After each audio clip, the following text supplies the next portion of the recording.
Assalamu alaikum warahmatullahi wabarakatuh. Welcome you back again on this digital platform of JK Boss Foundation classes. So, dear students, today we are going to start another lecture of nationalism in India, and in this lecture, we will have a discussion of the non-cooperation and Khilafat movement. In last lecture, we had a discussion. We had talked about the role. Rowlatt and other cases during the nationalism in India, we had discussed especially the Jallianwala case, the massacre of Jallianwala Bagh and Rowlatt. Now today we will start आज हम start करने जा रहे हैं। आज के lecture में हम बात करेंगे स्पेशली सबसे पहले खिलाफत। ठीक है, जो रॉलेट केस के साथ ही जुड़ा हुआ एक कॉन्सेप्ट है। ठीक है, उसके बाद हम नॉन कॉपरेशन पे चलेंगे। एनसीएम नॉन कॉपरेशन मूवमेंट क्या थी, कैसे नॉन कॉपरेशन मूवमेंट का आगाज हुआ। तो खिलाफत ही बेसिकली अगर हम देखेंगे एक वजूहात बनी, Khilafat movement becomes the reason for the nationalist, we can say the nationalist non cooperation movement in India. एक वजूहात बनी, एक बेस बनी। उनकी हिंद स्वराज में 1909 में पहले ही बात की गई थी। तो चलिए स्टार्ट करते हैं। हम आज डिस्कस करते हैं सबसे पहले खिलाफत मूवमेंट। क्या है बेसिकली खिलाफत मूवमेंट? खिलाफत मूवमेंट का आगाज कब हुआ? अगर हम श्योरली देखिए तो हम बात करेंगे कि खिलाफत मूवमेंट का आगाज कहाँ से हुआ। ठीक है, खिलाफत मूवमेंट की बेस कहाँ से पड़ी? तो खिलाफत का आगाज अगर हम देखेंगे, खिलाफत क्या था बेसिकली इस्लामिक इस्लामिक कैलिफेट का कॉन्सेप्ट, इस्लामिक खिलाफत का कॉन्सेप्ट। असल में हम बात करेंगे नबी पाक सल्लल्लाहु अलैहि वसल्लम के बाद क्या हुआ कि खिलाफत का एक सिलसिला स्टार्ट हुआ। बट ओटोमन एम्पायर, याद रखिएगा, ओटोमन एम्पायर जो था, ओटोमन एम्पायर ने इस खिलाफत सिस्टम को जिंदा रखा। But with the fall of Ottoman empire, with the fall of Ottoman empire in first world war इन 1990, जब फर्स्ट वर्ल्ड वॉर में हाँ डिक्लाइन हुआ, फॉल हुआ, उस्मानिया सल्तनत हारी। तो उस्मानिया सल्तनत को क्या हुआ, उस्मानिया सल्तनत के ऊपर क्या लगी? उस्मानिया सल्तनत के ऊपर हारिस से हार्श रिस्ट्रिक्शंस लगी। उस्मानिया सल्तनत के जो हेड थे, हेड थे, द हेड ऑफ उस्मानिया सल्तनत, the head of Ottoman empire was known as caliphate. याद रखिएगा, उसे खलीफा कहते थे, मुसलमानों का खलीफा। मुसलमानों का खलीफा मीन्स खुदा की तरफ से चुना हुआ बंदा, ठीक है, जो जमीन पर हुकूमत करेगा मुसलमानों की, मुसलमानों को represent, we can say the representative of Muslims. हाँ, रिप्रेजेंटेटिव ऑफ मुस्लिम्स। कौन था रिप्रेजेंटेटिव ऑफ मुस्लिम्स उस जमाने में? कौन था? यही बेटा तुर्क, या हम दूसरी भाषा में कहेंगे उस्मानिया सल्तनत या ओटोमन एम्पायर का जो हेड था वही था। ठीक है, अब क्योंकि अब ठीक था, अब ये डिक्लाइन हुआ, हार जीत होती रहती है। उस्मानिया सल्तनत के इस सरदार की, उस्मानिया सल्तनत के किंग की जो हार हुई, उसमें जो सबसे बड़ा उसमें जो हम देखेंगे reason, there are number of things, but जब इसकी हार होती है तो उस हार के पीछे ब्रिटेन इस पर सख्त से सख्त ट्रीटीज इम्पोज करता है। जैसे कि उसकी जो बाहरूनी इलाके उनको छोड़ने हैं, ठीक है, बहुत there are number of things. But उसके साथ क्या हुआ, जो ये हार्श ट्रीटीज इम्पोज की गई उनके खिलाफ पूरे दुनिया में स्पेशली मुस्लिम्स ने एहतिजाज किया, मुसलमानों ने अपना एहतिजाज दर्ज करवाया। तो ऐसा ही एक एहतिजाज इंडिया में भी दर्ज हुआ, ठीक है, जिसे खिलाफत अब दर्ज तो हुआ, मगर यहाँ पर यंग लीडर्स ने साथ दिया। यंग लीडर्स जैसे शौकत अली और मोहम्मद अली, ठीक है, वो सामने आए। एक बाज़ाब्ता तौर पर एक खिलाफत कमेटी बनी और गांधी को एक मौका मिला, गांधी जी को एक मौका मिला कि मुसलमान, हिंदू और मुसलमानों को साथ लाने का ये सुनहरी मौका है। क्योंकि ये ब्रिटिश के द्वारा ये किया गया था, सारा ये खेल रचाया गया था ब्रिटिशर्स के जरिए, रिमेंबर, क्योंकि ब्रिटिशर्स ने मेन रोल अदा किया इस ट्रीटी में, ठीक है। तो इस वजह से ट्रीटी ऑफ सीवरी।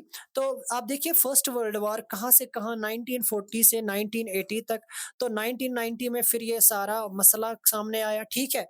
तो वहां पर खलीफा का जो टेम्पोरल पावर था वो ब्रीच हो गया, जो उसके पावर्स थे। फिर क्या हुआ, खलीफत 1990 में, मार्च 1990 में खिलाफत कमेटी बनी और हमने देखा ना यंग जनरेशन कौन कौन, मोहम्मद अली और शौकत अली, जो यंग लीडर्स थे उस वक़्त वो सामने आए।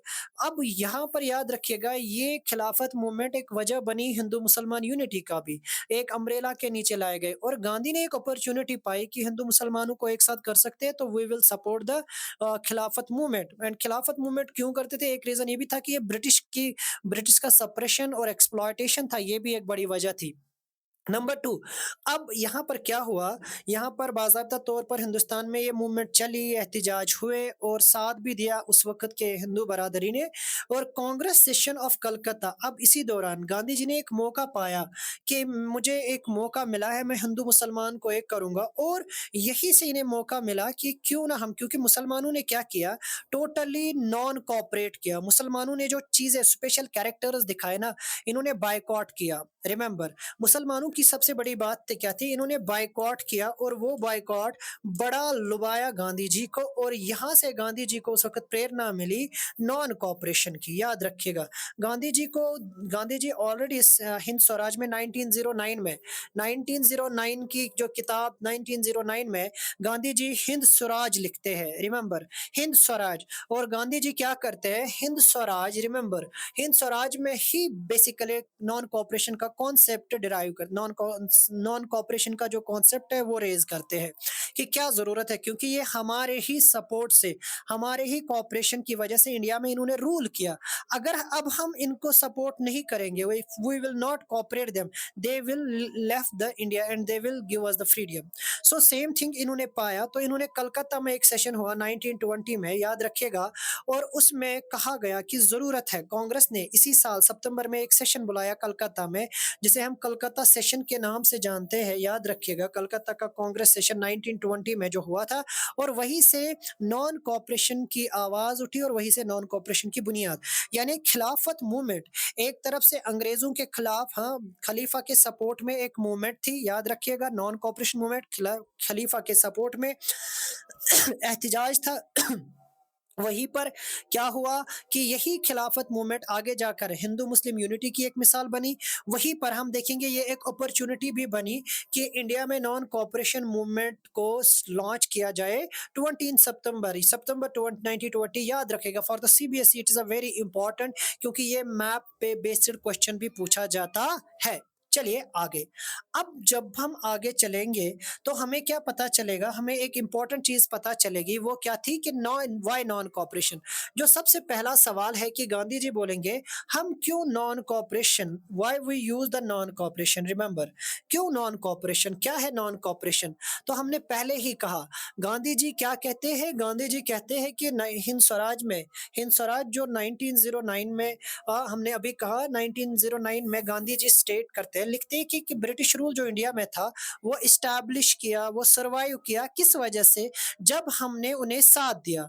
अगर हमारा मेरा ये बिलीव है, गांधी जी का ये बिलीव था कि अगर हम इन्हें कोऑपरेट नहीं करेंगे तो ये हुकूमत सरवाइव नहीं करेगी। ठीक है, तो इसी चीज पर क्या हुआ, बेसिकली आप देखिए ना, हमने लिखा भी है Mahatma Gandhi leading the non cooperation movement.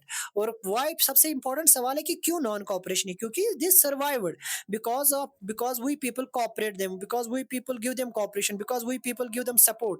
अगर वो सपोर्ट नहीं करेंगे, he believed that if Indian refuse, अगर इंडियन रिफ्यूज करते हैं कोऑपरेट करना, सो ब्रिटिश रूल कोलैप्स हो जाएगा और इसको एक साल भी नहीं लगे। कहा था ना गांधी ने, मुझे तुम एक साल नॉन कोऑपरेशन का पूरा दे दो, ये पूरी हुकूमत कोलैप्स हो जाएगी। ठीक है, और हम क्या करेंगे? Swaraj. Remember, Swaraj mean self rule यानी खुद हुकूमत करेंगे। तो हम फिर आगे जाकर नॉन कोऑपरेशन की मदद से हम सेल्फ रूल की तरफ चल सकते हैं, स्वराज की तरफ चल सकते हैं। ठीक है, ये पहला सवाल था, क्यों, व्हाई नॉन कोऑपरेशन। जब हम आगे चलेंगे तो हमें क्या पता चलेगा, गांधी जी का ये जो प्रपोजल था, इस प्रपोजल हमने लिखा भी है, Gandhi ji is proposal for non cooperation movement. चलो देखते हैं। गांधी जी सजेस्ट करते हैं कि स्टेज वाइज अप्रोच करते हैं कि हम एक साथ नहीं, एक कदम ब कदम चलेंगे। ठीक है, अब उस कदम ब कदम में पहला स्टेज ये डिफाइन करते हैं, दूसरा स्टेज डिफाइन करते हैं। सबसे पहले सरेंडर गवर्नमेंट गवर्नमेंट अवार्ड। हम क्या करेंगे, हमारा पहला नॉन कोऑपरेशन क्या होगा, टाइटल्स वापसी करेंगे जितने भी बड़े-बड़े अवार्ड मिले हैं, हाँ? बायकॉट करेंगे सिविल सर्विसेज का, आर्मी का, पुलिस का, कोर्ट, लेजिस्लेचर का, हाँ, लेजिस्लेटिव काउंसिल का, स्कूल्स का, फॉरेन गुड्स का। टोटली हम सरेंडर करेंगे, स्पेशली टाइटल्स को। आर्मी का साथ नहीं देंगे, स्कूल्स को ज्वाइन नहीं करेंगे, फॉरेन गुड्स बायकॉट करेंगे। हम आगे लिख भी सकते हैं, ठीक है? कैरेक्टर्स और features of the non cooperation movement, हाँ? और फिर क्या करेंगे, एक सिविल डिसोबीडियंस कैंपेन स्टार्ट करेंगे। गवर्नमेंट, हाँ, अब जब किया गया तो गवर्नमेंट ने फिर उनको क्या किया, government use to repression. Government भी आगे जाकर नहीं बैठेगी ना जब ये चीजें होंगी। हाँ, thought the summer of 1920, throughout the summer of 1920, Gandhi and Shaukat Ali traveled extensively to mobilize support for the movement। ऐसा ही गांधी ने किया, स्टेज 1 स्टेज 2 यूज किया, और शौकत अली मुसलमानों के लिए, और सबसे इंपॉर्टेंट महात्मा गांधी। गांधी जी याद रखिएगा, एक तो नंबर 1 गांधी जी क्या करेंगे, गांधी जी और शौकत अली पूरे हिंदुस्तान का चक्कर काटेंगे, ठीक है, 1920 में। क्यों, ये सपोर्ट इकट्ठा करेंगे, ये क्या करेंगे, सपोर्ट इकट्ठा करेंगे, लोगों को समझाएंगे ताकि नॉन कॉपरेशन मूवमेंट कामयाब हो। चलिए आगे। जब ये सारा कुछ हुआ तो आप देखिए, Congress and opposition with in the Congress. अब सबसे इंपॉर्टेंट बात थी कि कांग्रेस में, हर पार्टी में दो तरह की सोचें होती है, ठीक है, पॉजिटिव भी और नेगेटिव भी। अब बहुत सारे कांग्रेस, वही बात यहाँ पर भी है, कांग्रेस में अपोजिशन था, Congress with in the Congress, हाँ, इस एक ये जो असेंबली थी लोगों की, जो आजादी एक मकसद के लिए लड़ रही थी, हाँ, एक ऑब्जेक्टिव के लिए लड़ रही थी, यहाँ पर भी अपोजिशन थे। हर किसी की राय होती है, हर एक का थॉट होता है, हर एक का बिलीफ होता है। तो अब आप उस थॉट को रोक नहीं सकते। उसी थॉट का यहाँ पर जिक्र है कि बहुत सारे कांग्रेस, उनको कंसर्न था, ठीक है, प्रपोजल के मुतालिक जो गांधी जी ने रखा नॉन कॉपरेशन का। क्या इन्होंने कहा कि जो पोटेंशियल इससे वायलेंस भी क्रिएट हो सकता है, हाँ, और बायकॉट करेंगे इलेक्शंस का, क्योंकि आगे इलेक्शंस आने वाले हैं, तो हम इसका बायकॉट भी नहीं करेंगे। इसीलिए बहुत सारे लीडर्स ने गांधी जी का साथ नहीं दिया, क्योंकि वो इलेक्शंस लड़ना चाहते थे। उन्होंने फिर इलेक्शन से क्या किया, इन्होंने सेपरेशन किया और आगे जाकर, ठीक है, एक नई पार्टी भी बनाई। और from December 1920 there was an intense debate. एक गर्मा गर्मी लगी 1920 में कांग्रेस के बीच में कि मूवमेंट, स्पेशली किस नॉन कॉपरेशन मूवमेंट के मुतालिक, क्योंकि ये कोई छोटी बात नहीं थी, नॉन कॉपरेशन मूवमेंट को चलाना कोई आम बात नहीं थी। चलिए, तो जब हम देखेंगे तो क्या मिलेगा, अब जरा रेजोल्यूशन एंड द अडॉप्टेशन। अब इस रेजोल्यूशन को, ये जो नॉन कॉपरेशन को रखा गया और फिर इसे कैसे पास किया गया।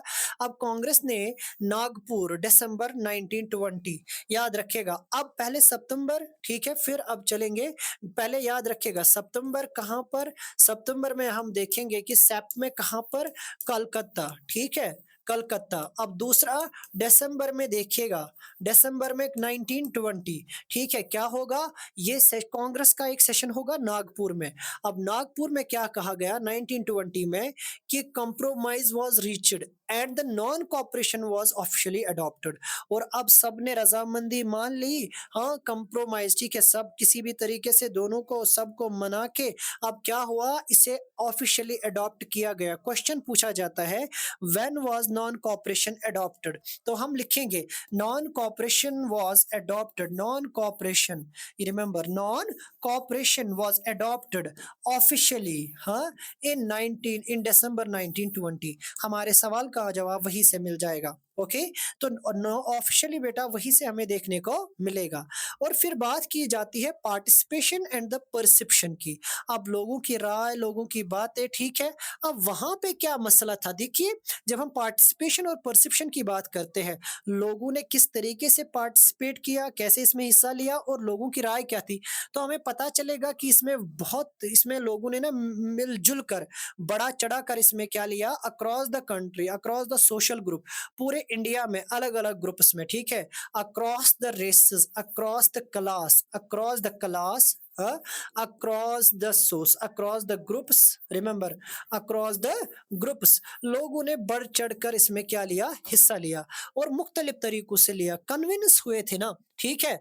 और गांधी का अप्रोच भी बेसिकली था ही कि वो चाहते थे कि एक डाइवर्सिटी जो है, जो diversity with in the society, वो क्या हो इंडियन सोसाइटी में, उसमें एक यूनिफिकेशन आ जाए, और वो जो स्ट्रगल ऑफ इंडिपेंडेंस है वो कामयाब हो। मेन चीज वही था, मेन कंसर्न था कि जो हम लड़ रहे इंडिपेंडेंस के लिए वो कामयाब हो जाए। ओके। तो उसी चीज को देखते हुए फिर डिफरेंट स्टैंडर्ड्स हम चलेंगे। हम बात करेंगे अब नॉन कॉपरेशन का मसला तो हो गया, अभी तक कैसे अडॉप्ट तक हम पहुंच गए, हमने परसेप्शंस देखे। अब जरा देखते हैं नॉन कॉपरेशन। ठीक है, हमने अभी कहा इन जनवरी 1920 नॉन कॉपरेशन खिलाफत मूवमेंट एक साथ चलते हैं। नॉन कॉपरेशन और शाबाश क्या बेटा, नॉन कॉपरेशन के साथ साथ एक और इम्पोर्टेंट चीज है वो है खिलाफत मूवमेंट, दोनों साथ साथ चलते हैं। और इस मूवमेंट में क्या था, सोशल ग्रुप्स पार्टिसिपेट करते हैं, मुख्तलिफ सोशल ग्रुप्स। हाँ, अब जरा देखिए, मगर यहाँ पर क्या था मैं आपको पहले ही बता दूं, लोग नॉन कॉपरेशन को अलग अलग तरीकों से समझेंगे। हर कोई अपने अपने लेवल से नॉन कॉपरेशन को समझने की कोशिश करेगा। ठीक है। हाँ, अलग अलग लोगों ने क्या लिया, but the term meant different things, different people. ये जो नॉन कॉपरेशन था ना, लोगों ने अलग अलग तरीकों से इसे समझा। किसी ने एक तरीके से समझा नॉन कॉपरेशन का मतलब, किसी ने दूसरे तरीके से, किसी ने तीसरे तरीके से। हर एक ने अपने अपनी राय, अपने अपने अंदाज, अपने अपने नजरिए से समझा। Let we see what was that. ठीक है, सबसे पहले जब हम देखेंगे ना, अब ये टाउन्स में क्या कैसे फैला, टाउन्स में, ठीक है, यानी मार्केट्स में, मेन सिटीज में। हमने इनिशियल फेज ऑफ मूवमेंट में क्या चेक किया, नॉन कॉपरेशन। ठीक है, सबसे ज्यादा तो मिडिल क्लास इसमें इन्वॉल्व होगा, कहाँ पर, अर्बन एरियाज में। अर्बन मीन शहरों में। ठीक है, जहां पर लोग मैन्युफैक्चरिंग के साथ जुड़े हुए थे, वो एग्रेरियन नहीं थे। वो क्या करेंगे, आप देखिए, स्टूडेंट्स गवर्नमेंट कंट्रोल्ड स्कूल्स को छोड़ देते, कॉलेजेस को छोड़ देते, हेडमास्टर रिजाइन करते हैं। ठीक है, यानी सीधे सीधे टाउन्स में हमें देखने को मिला कि स्कूल्स, बच्चे पूरा स्कूल बाइकआउट करते हैं, कॉलेजेस को बाइकआउट करते हैं, टीचर्स, गवर्नमेंट टीचर जो है वो जॉब छोड़ देते हैं, लॉयर्स लीगल प्रैक्टिस छोड़ देते हैं और मूवमेंट को सपोर्ट करते हैं। काउंसिल इलेक्शंस बायकॉट होते हैं, तब काउंसिल इलेक्शंस होते हैं वो बायकॉट करते हैं प्रोविंसेस में। ठीक है, और खाली मद्रास के बगैर। ठीक है, वहां पर जस्टिस पार्टी बेटा, उन्होंने एक अपॉर्चुनिटी देखी कि हाँ भाई, हम पावर गेन कर सकते हैं। ठीक है। सो मगर हम देख सकते हैं मूवमेंट जो इनिशियल फेज था वो कैसे स्टार्ट हुआ। हाँ, नॉन कॉपरेशन मूवमेंट में मिडिल क्लास ने इंपॉर्टेंट रोल अदा किया, स्टूडेंट्स ने इंपॉर्टेंट रोल किया, यानी सोसाइटी का हर एक ग्रुप इसमें हिस्सा ले रहा है। स्टूडेंट ले रहे हैं, कॉलेज जाते हुए बच्चे ले रहे हैं, गवर्नमेंट मुलाजिम ले रहे हैं, वो रिजाइन करते हैं, लॉयर्स लीगल प्रैक्टिस छोड़ देते हैं। ठीक है, और काउंसिल के इलेक्शंस तक लोग बायकॉट करते हैं। ठीक है, वो कहते हैं कि हाँ सच में हमें मौका मिला है, वी विल, और गांधी जी का साथ देते हैं। आप खुद देखिए, ऐसे ही नहीं कोई लीडर कामयाब होता है। अब फिर क्या होगा, अब जरा देखते हैं इकोनॉमिक इफेक्ट इससे क्या हुए। गाँव में भी ऐसा ही हुआ, वो हम अभी देखेंगे। गाँव में लोगों ने टैक्स देने से मना कर दिया। ठीक है, गाँव देहात में लोगों ने टैक्स देने से मना कर दिया स्वराज के लिए। अब आप देखिए चीजों को जलाए, अभी हम वो भी देखेंगे कि how people saw this movement in the village. अब इकोनॉमिक इफेक्ट इसके क्या हुए, फॉरेन गुड्स को बायकॉट किया गया, क्लोथ्स को बायकॉट किया गया, इवन उनको एक साथ जलाया गया। ठीक है, अब उसके बाद इंपोर्ट जो था, सबसे इंपॉर्टेंट जो फेज होगा ना, इंपोर्ट क्या होगा, वो डिक्लाइन होगा। वो 102 करोड़ से 1922 में क्या पहुंचेगा, 1921 में वो 102 करोड़ था, वो मेरा बच्चा कहां तक जाएगा, वो खाली वो 1922 में 57 करोड़, यानी हाफ रह गया इंपोर्ट। जो वहां से आने वाली चीज थी, आप देखिए इंपोर्ट एक्सपोर्ट दोनों क्या हो गए, इफेक्ट हुए। और इंपोर्ट माना जाता है एक स्टेट के लिए जो बैकबोन इन द इकोनॉमी है, वो इंपोर्ट और एक्सपोर्ट है। हाँ, बहुत सारे मर्चेंट और ट्रेडर्स वो रिफ्यूज करते हैं कि हम फॉरेन गुड्स के साथ फाइनेंस के साथ, स्पेशली फॉरेन गुड्स को फाइनेंस नहीं करेंगे। ठीक है, यानी both on the basis of economical, social, culture, हल एक तरीके से लोगों ने क्या किया, नॉन कॉपरेशन का साथ दिया। हाँ, नॉन कॉपरेशन मूवमेंट को चला, लोगों ने कॉपरेट नहीं किया। टेक्सटाइल मिल्स में, ठीक है, आप देखिए the production of Indian textile mills and handlooms increase. Textile, आप देखिए production of Indian textile mills, वो क्या हो गया, क्यों होगा, जरा खुद देखिए। एक मौका मिला इंडियन टेक्सटाइल फर्म्स को, कि क्योंकि फॉरेन लोगों ने खादी को यूज किया, लोगों ने फॉरेन गुड्स को छोड़ दिया, लोगों ने फॉरेन चीजें बायकॉट कर दी, बाहर से कोई भी चीज वो एक्सेप्टेबल अनएक्सेप्टेबल होगी। अब जो वो सारी चीजें अनएक्सेप्टेबल होगी, तो उन्होंने क्या किया, हैंडलूम बढ़ेगा। हाँ, as a people start wearing only, और क्योंकि लोग अब खाली और खाली इंडियन, हाँ, इंडियन कपड़े पहनेंगे, खादी को बढ़ावा दिया गया। आप खुद देखिए। ठीक है, पिक्चर्स के जरिए हमने दिखाने की कोशिश की है। चलिए, अब चैलेंजेस भी होंगे ना, स्लो डाउन भी होगा। अब नॉन कोऑपरेशन मूवमेंट पीक पे भी थी, लोअर पे भी आएगी, up and downs are, challenges भी बहुत सारे होंगे। तो मूवमेंट, नॉन कोऑपरेशन मूवमेंट को बहुत सारे चैलेंजेस देखने को मिलेंगे, बहुत सारे। हाँ, जिसकी वजह से वो एक बदकिस्मती थी कि ये फिर स्लो डाउन हुई, इसकी जो रफ्तार थी वो कम हो गई। खादी क्लोथ्स, ठीक है, क्योंकि ये महंगे थे, इसलिए ये, और मास, और सबसे इम्पोर्टेंट, एक तरफ से खादी क्लोथ्स जो लोग पहन रहे थे वो महंगे थे, और दूसरी तरफ से क्या था, मास प्रोड्यूस्ड क्लोथ्स, मशीनें कपड़े बना रही थी। अब मशीनें जो कपड़े बना रही थी वो सस्ते थे, खादी वाले कपड़े तो महंगे थे, ठीक है। अब गरीब खरीद नहीं सकता था ना, इसलिए वहां पर गरीबों का जो था ना, वो बायकॉट करना, खादी का बायकॉट करना, मिल्क कपड़ों को या ब्रिटिश कपड़ों को थोड़ा मुश्किल था, इसलिए एक बड़ा चैलेंज था। The poor to continue boycotting mill cloths, it was difficult, ठीक है। नंबर 2 जो दूसरा बड़ा चैलेंज था, पहला चैलेंज, ठीक है, कि मिल के कपड़े और खादी कपड़े। दूसरा चैलेंज, बायकॉट जो ब्रिटिश इंस्टीट्यूशंस का था ना, इसके लिए एक अल्टरनेटिव ज़रूरत था। वो अल्टरनेटिव उस वक़्त था नहीं, इंडियन इंस्टीट्यूशंस थे नहीं, जिसकी वजह से लोग कब तक स्कूल बच्चों को नहीं भेजते, क्योंकि यहाँ से डिमांड थी फॉरेन एजुकेशन की। हाँ, ये जो यूएस, ये तो वेस्टर्न एजुकेशन कॉन्सेप्ट था, उसकी बड़ी डिमांड थी। नंबर 2 कॉलेजेस नहीं, यूनिवर्सिटीज़ नहीं, ठीक है? इस वजह से भी ये मूवमेंट कमज़ोर हो गई, लोगों ने आगे आहिस्ता-आहिस्ता समझना स्टार्ट किया है। यानी स्टूडेंट और टीचर्स रिटर्न हो गए, गवर्नमेंट स्कूल्स में जाना स्टार्ट किया, लॉयर्स ने वापस अपनी प्रैक्टिस उन गवर्नमेंट कोर्ट्स में स्टार्ट कर दी। ये कुछ 3 चीज़ें इंपॉर्टेंट है जो आपको याद रखनी होगी कि क्या हुआ। सबसे पहले खादी और मास प्रोडक्शन का मैटर हुआ। Number 2 institutions, lack of institutions थे, क्योंकि अभी इंडिया के पास अल्टरनेट नहीं था स्कूल्स का, ठीक है, या कॉलेजेस का या यूनिवर्सिटीज़ का, इसलिए वहाँ पर जाना पड़ा, तो लोग ये इवेंचुअली ये कमज़ोर हो गए अनफॉर्चुनेटली। नंबर 3 मैंने अभी कहा कि इंस्टीट्यूशंस, बाकी इंस्टीट्यूशंस नहीं थे, जैसे कोई कोर्ट सिस्टम नहीं था, ठीक है? ये भी एक मैटर ऑफ कंसर्न था। जब हम आगे चलेंगे हमें चलेगा, अब ज़रा देखते हैं, अभी ये गाँव, अभी हम शहर की बात कर रहे थे कि टाउन्स वगैरह में इकोनॉमी के इफ़ेक्ट और वहाँ पर स्लो डाउन क्यों हुआ। अब ज़रा हम दूसरा फ़ेज़ देखेंगे नॉन कोऑपरेशन मूवमेंट में, कहाँ का, हम देखेंगे कि अब ज़रा देखेंगे कंट्री साइड, गाँव देहात में ये जो हाँ, ये मूवमेंट कैसे चली, उसमें rebellion in the country side वाला कॉन्सेप्ट है। नॉन कोऑपरेशन मूवमेंट गाँव में कैसे चला। अभी हमने देखा इससे पहले कि टाउन्स में कैसे चला, ठीक है, स्कूल, कॉलेज वो तो ज़्यादातर टाउन्स में है। अब जब हम नॉन कोऑपरेशन मूवमेंट की देखेंगे तो अर्बन एरियाज़ और रूरल रीजन्स में क्या होगा, वहाँ पर लोग एक हो गए, ठीक है, और स्पेशली आप देखोगे स्ट्रगल्स देखे गए पीजेंट्स और ट्राइबल्स के भी दौरान।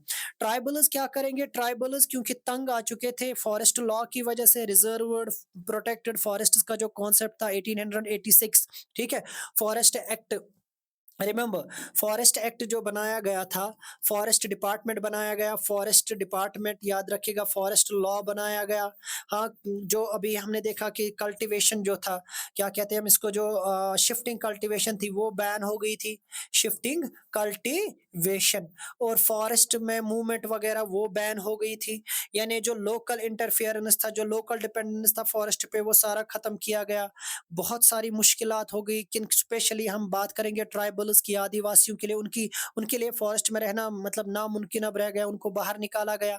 सो there were the people specially from the tribal people start taking part in the movement, and as well as अगर हम बात करेंगे किन लोगों की, हम बात करेंगे स्पेशली फिर पीजेंट्स की, वो भी तंग आ चुके थे। पीजेंट्स को हाई टैक्सेस का सामना करना पड़ रहा था। हाँ, पीजेंट्स, ठीक है, पीजेंट्स को क्या करना पड़ रहा था, high tax, high taxation, high taxation, और फिर आपको पता ही है प्लांटेशन वालों ने उन्हें परेशान करके रखा था, वो भी एक कंसर्न था।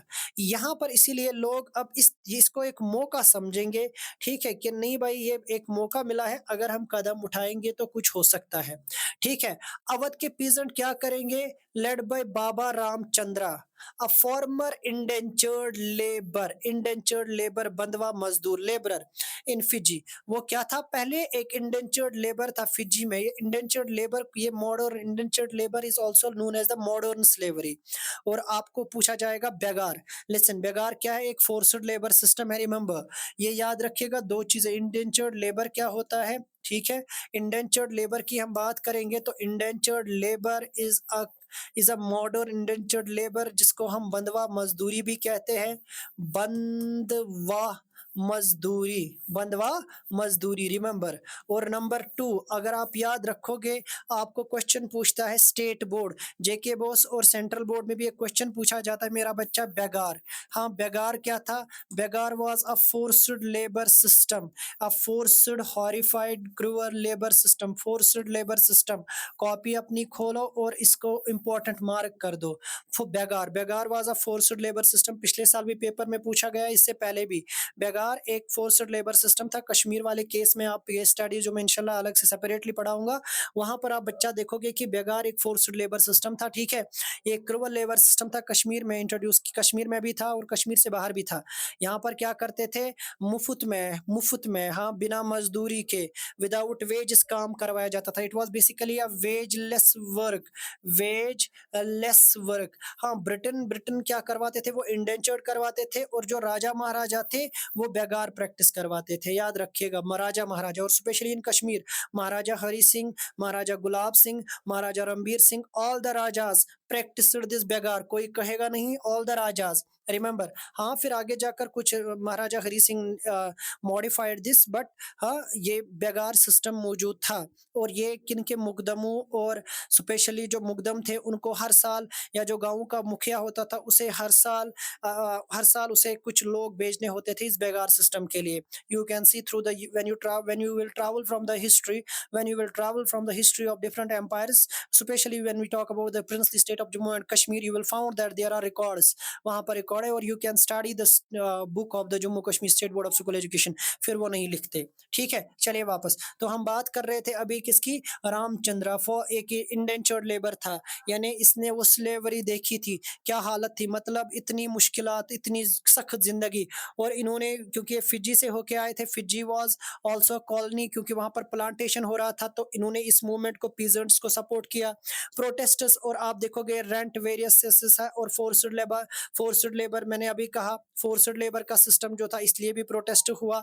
लैंड लॉर्ड्स बेटा करवाते थे ये बेगार वगैरह, ठीक है। यहाँ पर भी वर्ड बेगार आया है, ठीक। इसके बगैर आप देखोगे, अब डिमांड ये भी उठी, ठीक है। प्रोटेस्ट ऐसे भी हुआ कि जो लैंड लॉर्ड्स है, या जो इन पर जो हाई रेंट्स है, या जो हाई टैक्सेशन वाला केस है, तो ये भी एक मौका मिला पीजेंट्स को, यानी नॉन कॉपरेशन एक मौका मिला पीजेंट्स को अपनी अपने अंदर जो आग है उसको बाहर निकालने की, ठीक है। और फिर उसके बाद आप देखोगे डिमांड सा रिड्यूस होगी, डिमांड आई कि भाई रेवेन्यू कम कर, demand for reduced revenue, abolition of begar. बहुत जगहों पर आवाज उठी कि बेगार को खत्म करो। Social boycott of oppressive landlords, अच्छा, लैंडलॉर्ड्स के ऊपर बहुत सारी जगहों पर हमले होने शुरू हुए, और वहां पर एक ऐसी भी डिमांड उठी कि लैंडलॉर्ड सिस्टम को खत्म किया जाए, या बाइकआउट करो, इनके साथ कोई रिश्ता मत रखो। क्योंकि नॉन कॉपरेशन मूवमेंट में वो ताकत थी, वो उसमें पूरी इच्छा शक्ति थी, ठीक है। ये स्वराज के लिए एक मूवमेंट चल रही थी इंडिया में। आप देखिए कंट्री साइड में जो जिसको जैसे चला, किसी ने शहर में अर्बनस में ये मूवमेंट अलग से चली, और बेटा कंट्री साइड यानी गांव देहात में ये मूवमेंट अलग तरीके से चली, ठीक है। चलिए, अब जब हम क्या करेंगे, जब हम आगे चलेंगे हमें पता चलेगा कि ये मूवमेंट जब हम देखेंगे, अब हम आगे चलेंगे, हम देखेंगे अवध में, हाँ, किसान सभा इस्टेब्लिश हुई अक्टूबर 1920 को, और जवाहरलाल, जिसे कहा गया लेड बाय जवाहरलाल नेहरू और बाबा रामचंद्रन अदर, वो क्या करते हैं, with in a month were 300 branch, और फिर सेटअप हुए ना, अलग अलग ब्रांचेस सेटअप हुए, ठीक है। किसान सभा की, क्योंकि मेन मकसद था, लैंडलॉर्ड्स ने बहुत गंद मचा के रखी थी, ठीक है। पीजेंट्स के ऊपर जुल्म था, बेगार का कंसेप्ट था, इन सब के खिलाफ एक आवाज उठी। आप देखिए यहाँ पर Gandhi ji and other people, हाँ, ये आप देखो कांग्रेस ने बेसिकली इंटीग्रेट करने की कोशिश की ना अवध पीजेंट स्ट्रगल, हाँ, नॉन कॉपरेशन में। अवध की जो पीजेंट स्ट्रगल थी उसको जोड़ने की कोशिश की नॉन कॉपरेशन के साथ, क्योंकि याद रखिएगा ऐसी मूवमेंट्स ब्लेंड होती है, ऐसी मूवमेंट्स में ये सारी चीजें होना जरूरी है, तब एक मूवमेंट मोर स्ट्रांग बनती है और एक चैलेंज बनती है ऑपरेसिव सिस्टम के लिए, उनको टैकल करने के लिए, remember. Okay, now when we move, तो हम देखेंगे peasant movement and Congress leadership. अब पीजेंट मूवमेंट चलेगी तो कांग्रेस उसको कैसे देखेगी, कांग्रेस को क्या करेगी। अब देखिए इसने कहा, हमने लिखा भी है, peasant movement took forms that were not approved by Congress leadership, hall including attack on landlords. अब जरा देखिए यहाँ पर क्या हुआ, कांग्रेस ने ये बिल्कुल अप्रूव नहीं किया गया था, क्योंकि कांग्रेस में ऐसे भी लोग थे ना जो बड़े धनकारी थे, बड़े पैसे वाले भी थे, ठीक है, यानी दो मिला जुला था। अब उन्होंने बेसिकली इजाज़त नहीं दी थी ना, इस चीज़ का टोटली बायकॉट किया। पीज़न्ट्स को अप्रूव नहीं किया ना कि नॉट अप्रूव्ड, क्योंकि उन्होंने कहा कि ये तो नॉन कोऑपरेशन का हिस्सा नहीं है। गांधी जी ने सीधे-सीधे कहा कि आप बाज़ारों को लूटोगे, आप हमला करोगे, लैंडलॉर्ड्स के घर जलाओगे, उनके साथ आप ज़्यादती करोगे, ठीक है? ग्रेन्स को सीज़ करोगे, इसलिए नहीं, हम इसका साथ नहीं दे रहे, ठीक है? ये एक बड़ी वजह बनी आगे जाकर नॉन कोऑपरेशन। देखिए शहरों में क्या हुआ, वहाँ पर अपॉर्च्युनिटीज़ नहीं थी, वहाँ पर सब्स्टिट्यूट नहीं था, इंस्टीट्यूट्स नहीं थे। यहाँ पर लोगों ने नॉन कोऑपरेशन का ऐसा परसेप्शन लिया कि शायद हमें कहा गया, आप लैंडलॉर्ड्स पर हमला कर दो, ठीक है? आप दुकानों को, आप घरों को जला दो, आप बाज़ारों को लूट लो, आप ग्रेन्स आप लूट लो, ठीक है? तो शायद इसका एक गलत मतलब समझा गया, ठीक है? हाँ, रूमर्स हुए कि गांधी ने सैंक्शन कर दिया है कि टैक्स अवॉइड कर दो, टैक्स कोई नहीं देगा, लैंड डिस्ट्रीब्यूट नए सिरे से होगा, ये भी रूमर्स फैले। हाँ, कांग्रेस लीडरशिप स्ट्रगल कर रही थी ना कि रेडिकल एक्शन से, स्पेशली कि गांधी जी का नाम लेके कोई गंद ना मचाए, गांधी जी के नाम पर वायलेंस ना हो। वो एक बड़ा सवाल या निशान इस नॉन कोऑपरेशन, क्योंकि लोगों ने नॉन कोऑपरेशन गांधी का कॉन्सेप्ट समझा नहीं था। उन्होंने ये नहीं कहा था कि हमें सारी सर्वे, हमें स्पेशली फ्रॉम द कि हम लैंड डिस्ट्रीब्यूट होगा, टैक्सेस अवॉइड कीजिए, ठीक है? गांधी जी ने ये नहीं कहा था कि बाजारों को लूटो। ये खुद ब खुद लोगों ने अपने सिरे से पर्सीव किया, एक समझने की कोशिश, शायद इसका मतलब ये है, ठीक है? That why they justify on the name of Gandhi. याद रखिएगा, लोगों ने गांधी के नाम पर इसको सही करार दिया, एंड दैट इवेंचुअली एक कारण बड़ी कि मूवमेंट तो चली थी, ये मूवमेंट फिर कमजोर हुई, ठीक है? मौका मिला ब्रिटिशर्स को इस मूवमेंट को कमजोर करने का। देखिए ट्राइबल मूवमेंट्स की अगर हम बात करेंगे, tribal tribal peasants and Swaraj interpretation, क्योंकि आप जरा देखेंगे जो ट्राइबल पीजेंट्स थे, ट्राइबल आपको पता है जो कबायलों में रहने वाले पीजेंट्स थे, और स्वराज, स्वराज मैंने अभी कहा सेल्फ रूल, ठीक है? स्वराज को उन्होंने कैसे इस सेल्फ रूल को नॉन कॉपरेशन के जरिए सेल्फ रूल को कैसे डिफाइन किया, जरा चेक करते हैं। अब जरा देखेंगे, देखिए अब ये ट्राइबल्स हिल्स में रहते थे, ठीक है? जंगलों में रहते थे, जंगलों के करीब रहते थे। फॉरेस्ट एक्ट ने इनकी लाइफ पहले ही मुश्किल कर दी थी। फॉरेस्ट को 3 अलग-अलग ग्रुप्स में बाँटा गया था, रिजर्व, प्रोटेक्टेड, हाँ, अनक्लासिफाइड में। इनके लिए मुश्किलात पहले थी, इनके लिए हंटिंग, गैदरिंग वो सब कुछ बंद कर दिया गया था, तो इन ये अंदर से जल रहे थे। मगर वहाँ पर भी आप चलेंगे, बात करेंगे तो पहले, सबसे पहले हमें कहाँ पर मिलेगा? गोदाम हिल्स, आंध्र प्रदेश। एक गोरिल्ला मूवमेंट इमर्ज होती है 1920 में, और उसमें आप देखेंगे, हाँ, which was not aligned with the Congress non violent approach. उसमें उसमें बेसिकली कांग्रेस का तो कभी ये वाला अप्रोच रहा नहीं, ठीक है? मगर उसे क्या, आप देखिए, aligned, which was not aligned, मगर उसे कांग्रेस के नॉन नॉन वायलेंट अप्रोच के साथ नहीं जोड़ा गया था, ठीक है? कॉलोनियल गवर्नमेंट रिस्ट्रिक्टेड एक्सेस, मैंने अभी कहा ना, फॉरेस्ट रिसोर्सेज, जब अप्रोच किए गए ना कॉलोनियल रिसोर्सेज को, क्या किया गया? कॉलोनियल रिसोर्सेज को जब रिस्ट्रिक्ट किया गया, सॉरी, कॉलोनियल गवर्नमेंट ने जब फॉरेस्ट रिसोर्सेज को बिल्कुल लिमिट किया, अलाउ नहीं किया, तो वहां पर भी जो है ना, जब उनका जो लाइवलीहुड होगा वो इफेक्ट होगा, ट्रेडिशनल राइट्स उनके इफेक्ट होंगे, किनके? ट्राइबल्स को। तो उनके अंदर भी एक आग चलेगी ना, दैट मीन्स बस्तर में बिरसा मुंडा आप देखोगे, हाँ, सीताराम, यहाँ पर अलोरी सीताराम राजू, वो आपको देखने को मिलेगा, और भी बहुत सारे लोग मिलेंगे जिनको एक प्रोवोक मिला, और उन्होंने फिर आगे जाकर क्या किया? उन्होंने एक स्ट्रांग मूवमेंट चलाई, रेबेलियस चलाए, ठीक है?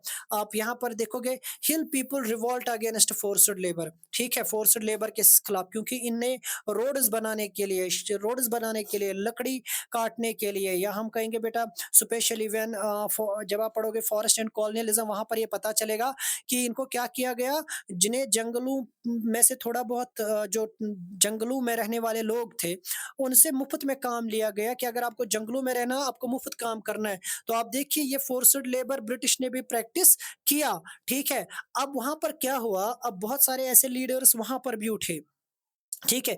जिन मूवमेंट्स को फिर नॉन कोऑपरेशन से जोड़ा गया, जो नॉन कोऑपरेशन का हिस्सा नहीं थे, जिनमें अलूरी सीताराम राजू जो इमर्ज एज अ लीडर आए, ठीक है? एज अ लीडर इमर्ज हुए, और उन्होंने फिर क्या, स्पेशल पावर्स, हाँ, उन्होंने उनको कहा, उन्होंने कुछ शायद ऐसे भी एलिमेंट्स आए कि उन्होंने कहा कि गांधी के जरिए हमें इन पावर्स मिले हैं, claiming special power and invoking Gandhi's influence to encourage khadi, wear and abstinence from alcohol. उन्होंने कहा कि मुझे गांधी जी के जरिए ये आदेश मिला है, हम हम खादी पहनेंगे और सबसे एक तो खादी पहनेंगे, ठीक है? और फिर क्या करेंगे, हम खादी पहनेंगे और अल्कोहल से क्या करेंगे, दूर रहेंगे। याद रखिएगा, हम अल्कोहल का यूज़ नहीं करेंगे।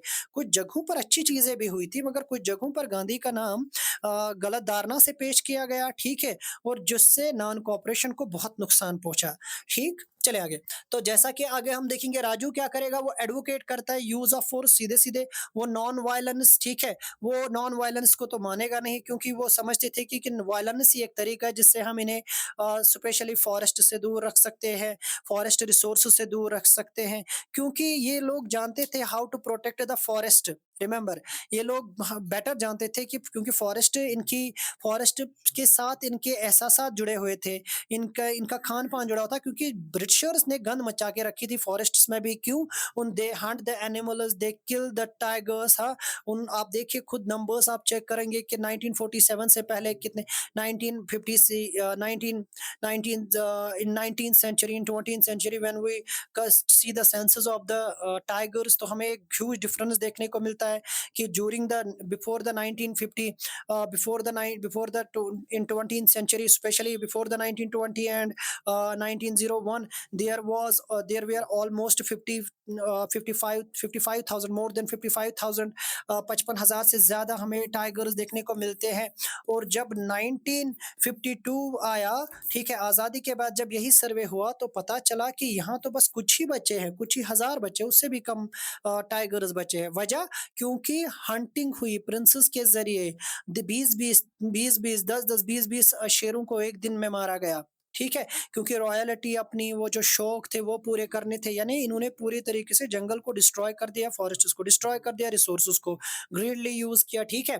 तो उस चीज़ को यहाँ पर ये आदिवासी समझते थे, और इन्होंने क्या किया आप देखिए, हाँ, his movement included attack on police station and British officials. इन्होंने क्या किया, मूवमेंट में क्या था, इन्होंने ब्रिटिश ऑफिशियल्स पर अटैक कर दिया। इन्होंने ब्रिटिश ऑफिशियल्स के साथ, when you will see the इनका अटैक ब्रिटिश पुलिस स्टेशन पर, ब्रिटिश ऑफिशियल्स पर। दे इन्होंने पूरा वायलेंटली इन्होंने मूवमेंट को एक वायलेंट रंग दिया, ठीक है? और खादी को पहनना, ड्रिंकिंग को छोड़ना, इन सब चीजों को इन्होंने क्या किया, इन्होंने स्वराज के लिए इंपॉर्टेंट समझा, इन्हें सेल्फ रूल के लिए इन्होंने समझा कि हमें खादी को पहनना जरूरी है, ठीक है? किसके लिए? सेल्फ रूल के लिए। रिमेंबर, सेल्फ रूल के लिए, यानी स्वराज के लिए। स्वराज क्या था? Self rule.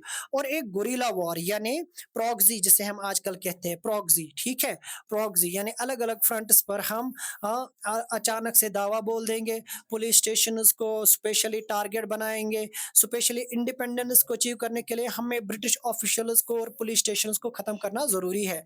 और राजू कैप्चर्ड एग्जीक्यूटेड, और फिर राजू को पकड़ा गया 1924 में और उसे मारा गया, ठीक है? और वो फिर वहां के फोक हीरो बनते हैं, ठीक है? आंध्र प्रदेश में वो स्पेशली फोक हीरो, या अगर हम कहेंगे specially when we talk about the tribal, तो ट्राइबल्स के हीरो बने कौन? राजू। चलिए आगे।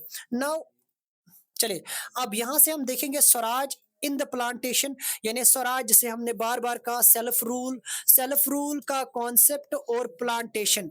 रिमेंबर, सेल्फ रूल का, when we talk about self rule and शाबाश, सेल्फ रूल एंड प्लांटेशन, या स्वराज एंड प्लांटेशन।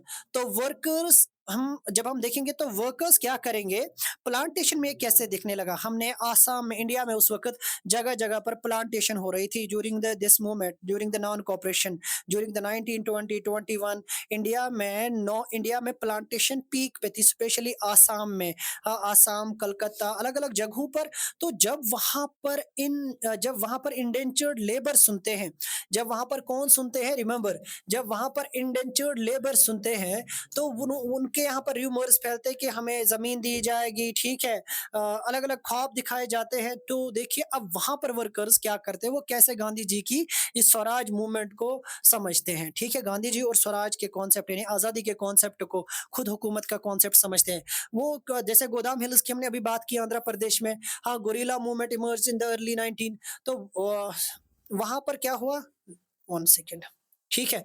अब वहाँ पर क्या हुआ जब हम इसकी बात करेंगे स्वराज इन द प्लांटेशन, तो थाउज़ेंड ऑफ वर्कर्स डिफाइड अथॉरिटीज़, तो उन्होंने क्या कर दिया नॉन कोऑपरेशन मूवमेंट में, और प्लांटेशन वर्कर्स का हम जब हाल देखेंगे तो ये क्या करेंगे, ये छोड़ देंगे प्लांटेशन को ही, ठीक है, भाग जाएँगे और अटेम्प्ट करेंगे कि वहाँ वो अपने गाँव वापस चले जाएँ, ठीक है, और वहाँ पर क्या करेंगे, वो गांधीगरी या हम दूसरी भाषा में कहेंगे कि वो गांधी के ज़िम्मे, हाँ, वहाँ पर अपनी ज़िंदगी गुज़ारेंगे क्योंकि गांधी राय उनको क्या देंगे, गांधी उनको वहाँ पर ज़मीन देंगे। यानी उन्होंने ऐसे समझा था नॉन कोऑपरेशन को। जब हमने स्वराज और प्लांटेशन का किस्सा जोड़ा, जब हमने गांधी को प्लांटेशन के साथ जोड़ा, ये बेसिकली था नहीं, बस इन्होंने परसीव किया था। The number of people perceived is at, हाँ, they believed promise of Gandhi Raj, क्योंकि इन्हें क्या मिला था, इनके दिमाग में बेसिकली परसीव भी, और शायद लोगों ने ऐसे समझा था, लिटरेट नहीं थे, वो तंग आ चुके थे, एक्सप्लॉइटेड थे, और एक्सप्लॉइटेड लोगों के लिए इन चीज़ों का समझना कोई बड़ी बात नहीं है, एक राय बनाना कोई बड़ी बात नहीं है। तो इन्होंने एक्सपेक्टेशन जोड़ दिए गांधी जी के साथ कि गांव देहात में ज़मीन नए से बांटी जाएगी, अब हमें प्लांटेशन पे काम करने की ज़रूरत नहीं है, अब हम ब्रिटिश के गुलाम नहीं है, भाग जाते हैं, ठीक है, और वही सारा कुछ किया। मगर अनफॉर्चुनेटली जब ये भागते तो इनको फिर क्या, कुछ दूरी पर ही रेलवे, हाँ, जो वहाँ उस वक्त की रेल में स्टीम इंजन थे, तो उनको वहां पर पकड़ा पकड़ा जाता है, और कुछ को बहुत ही ब्रूचुअली मारा जाता है पुलिस के जरिए। अब यहाँ पर हम क्या देखेंगे, worker peasant and tribal movement, और फिर हमने देखा कि वर्कर्स यानी आसाम में भी बाकायदा तौर पर एक मूवमेंट देखी जाती। Listen carefully these images given on your book, और आप वहां से देख सकते हो। देखिए अब यहाँ पर क्या हुआ, vision of swaraj. Swaraj basically क्या था, swaraj was simply the self rule and it was a programme by the Congress. तो movement were not defined by Congress programmers, but worker interpreted swaraj in their own way. देखिए याद रखिएगा, स्वराज इन्होंने, कांग्रेस ने इस तरीके से डिफाइन नहीं की थी, ये वर्कर्स लोगों ने एक धारणा बनाई, एक परसेप्शन रखा, एक परसीव किया इस तरीके से अपने अपने हिसाब से। हाँ, हाँ, their action and aspiration reflected broader vision of freedom. देखिए इन्होंने बेसिकली अपने हिसाब से समझा कि जब हम आज़ाद हो जाएंगे, जब सेल्फ रूल होगा, जब स्वराज आज़ादी आएगी, तो हमें ज़मीन दी जाएगी, हाँ, हमें फिर लोगों के ज़मीनों पर काम नहीं करना पड़ेगा, मजबूरन हमारे साथ फोर्स्ड लेबर, खाने के बगैर, वेजेस के बगैर, या हम कहेंगे contract labour, indentured labour means simply the contract labour, वो हमारे साथ नहीं होगा, ठीक है। हाँ, ये जोड़ा गया कांग्रेस के साथ, बल्कि ये कांग्रेस का हिस्सा नहीं था, ठीक है। Emotions, connections to the all India agitation, आप देखिए यहाँ पर भी क्योंकि जुड़ा हुआ था इमोशनली मूवमेंट। मैंने पिछली बार भी कहा था, when we talk about nationalism, it is basically connection with the emotions. तो ट्राइबल्स चांटिंग गांधी का नाम बड़े बड़े से लेते हैं, ठीक है। स्वतंत्र भारत को एक यानी आजाद भारत को किसके साथ जोड़ा जाता है, एक मूवमेंट के साथ। एक बेसिकली स्वतंत्र भारत एक मूवमेंट ही थी। तो आप देखिए क्या लिखा है, tribal chanting Gandhi's name and demanding स्वतंत्र भारत। अब ट्राइबल क्या करते हैं, जय गांधी जी के नारे लगते हैं, ठीक है, और वो एक आजाद भारत का ख्याल सामने रखते हैं, डिमांड रखते हैं। Showed their emotional connection to larger movement. अब वहां से इमोशन कनेक्ट हुए और वो चाहते थे, लोग चाहते थे कि ये मूवमेंट यहाँ से आगे चले, ठीक है, हाई इन्फ्लुएंस हो। और उन्होंने क्या किया, अब उन्होंने नॉन इसी लेवल पर नहीं बल्कि इसको और भी आगे ले गए। कैसे, they identified with movement beyond their immediate locality. हाँ, when acting in Gandhi's name और linking their action to the Congress. देखिए इन्होंने गांधी को जिस हिसाब से परसीव किया ना, इन्होंने बियॉन्ड द लिमिट्स यानी जहां तक नॉन कॉपरेशन का नजरिया था, ये मूवमेंट वहां से बहुत आगे तक चली। That why non cooperation is a very important topic when we talk about the nationalism in India, and it's one of the important phase and part of the nationalism. Okay, let we see again. तो आप देखिए कैसे गांधी के यानी गांधी के काम से, action से, बातों से जोड़ा, किसको, इन ट्राइबल्स ने परसीव किया। दे वेर बेसिकली, बहुत सारे उन्हें बेचारे इलिटरेट भी थे, उनको कॉन्सेप्ट नहीं था, परसेप्शन ही, उनको परसीव ही नहीं था ना, ठीक है। सो यहाँ से हमारा नॉन कॉपरेशन और खिलाफत का आज का कॉन्सेप्ट पूरा कंप्लीट होता है, ठीक है। अगर आपको हमारा काम पसंद आ रहा है बच्चा, तो कमेंट कीजिए, लाइक कीजिए, अपने प्यारों के साथ शेयर कीजिए, ठीक, नेक काम में शामिल हो जाइए। We have separated the series, ठीक है, हमने 8th के लिए अलग सीरीज ऑलरेडी लॉन्च की है, 9th के लिए अलग और 10th के लिए अलग। कीप वॉच, और हमें अपने कमेंट से ज़रूर नवाजिए। फ़ी अमानिल्लाह, खुदा हाफिज़।